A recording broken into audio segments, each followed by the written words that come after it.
Hello para pedagang. Komunitas analitis karo sampean sistem guru markets. Ayo miwiti karo sawetara informasi ringkesan babagan perusahaan. Yen perlu, sampean bisa ngaso video. Kita saranake ndeleng saben indikator perusahaan kanthi luwih cetha.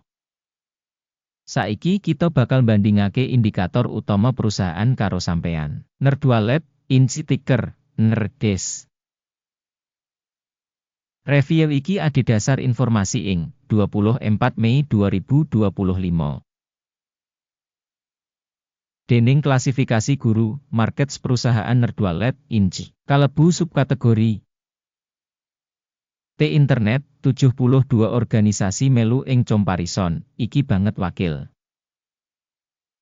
Kita bakal ndeleng solusi pungkasan ing pungkasan video iki. Skor sakab kanggo perusahaan, 7 saka 10 terms. Skor rata-rata kanggo subkategori, 3,3 terms.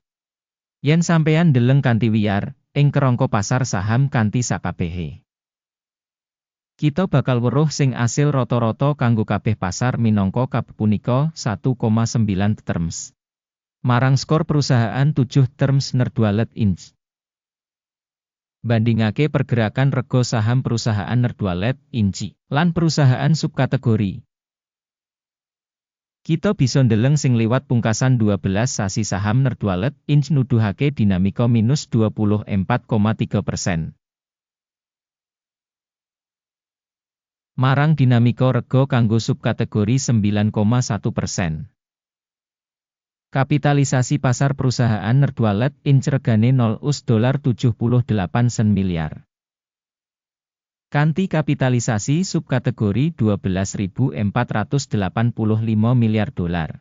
Nerdwalet Inc nuduhake 0,006%, iku salah siji saka perusahaan cilik banget ing subkategori. Nilai buku perusahaan punika $0,21 sen miliar.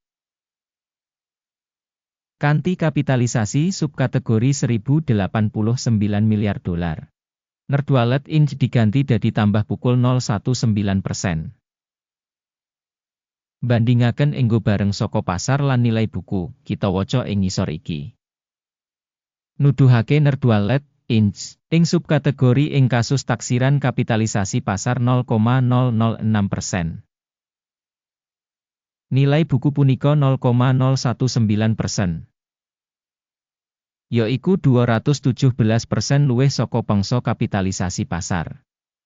Taksiran saham perusahaan saka pasar lan kapitalisasi neraca subkategori, apik, 1 poin.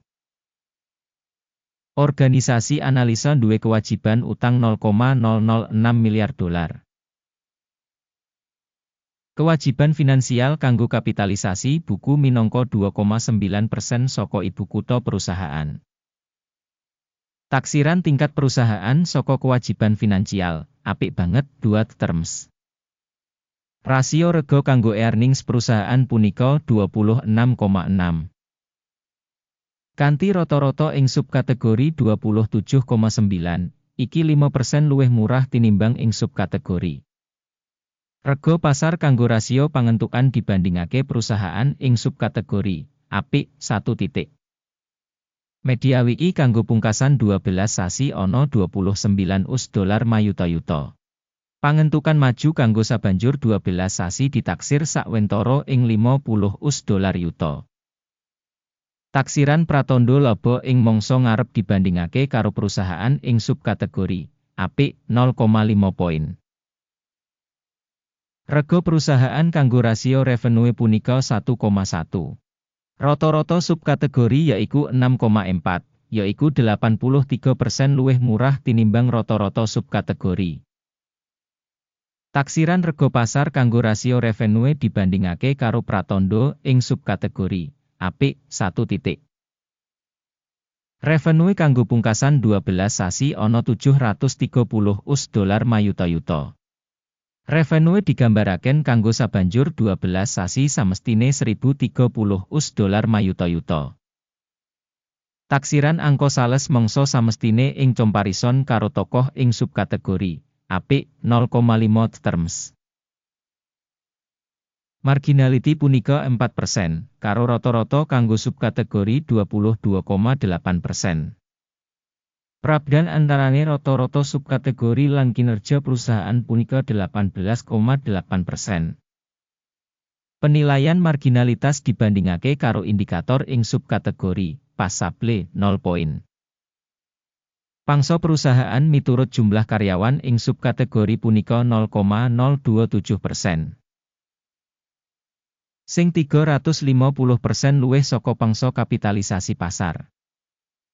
Jumlah ibu kutha pasar saben pegawai organisasi padha karo $1.206.000. Lan ing subkategori ana $5.224.000. Prabdan antarane rata-rata subkategori lan indikator organisasi yaiku 76,9%. Taksiran jumlah ibu kutha pasar saben pegawai dibandingake pratandha ing subkategori apik 0,5 terms. Volume bati saben karyawan $45,400. Kanthi rata-rata ing subkategori $187 lan beda antarane rata-rata subkategori lan kinerja perusahaan yaiku 76%. Evaluasi bati saben karyawan perusahaan dibandingake karo indikator ing subkategori, passable 0 poin. Revenue perusahaan saben pegawai $1.131. Ing subkategori $819.000. Prabdan antarane rata-rata subkategori lan kinerja perusahaan punika 38%. Sales saben skor pegawai dibandingake subkategori, apik 0,5 terms. Volume transaksi for sale punika 7,4%, karo rata-rata kanggo subkategori 1%. Iki minangka indikator saka risiko remote cendak. Indikator teknis resi 14 nuduhake tingkat 54% kanggo perusahaan Nerdwallet Inc.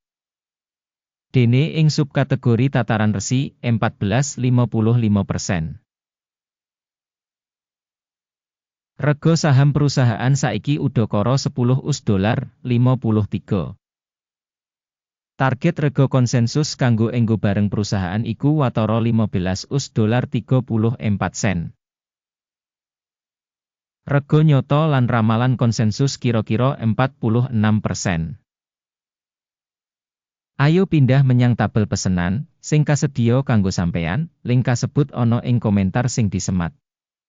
Tabel pesenan ngemot pancen kabeh pancasan sadurunge digawe ing mangsa diwenehi dening Sistem Informasi Evaluasi Simpenan Guru, Markets. Akses menyang meja pesenan pancen free lan buka, link ing komentar pinnet. Minangka asil saka pambiji perusahaan Nerdwallet Inc. Sistem informasi lan referensi guru, Markets kaputusan ing ngisor iki digawe. Bisa didol kanggo pukul 10.52 US. Menehi hasil buka amarga perusahaan wis relatif dhuwur. Pambiji perusahaan ditindakake kanthi pendekatan penilaian, indeks AKIM. Jupuk bati disetel ing pukul 12.26. Mandeg mundut disetel ing 8,78. Yen pesenan ora ditutup kanthi njupuk bati utawa mandeg mundut. Ing kasus iki, pesenan didandani kanthi otomatis ing pungkasan sesi tanggal 23 Juni 2025.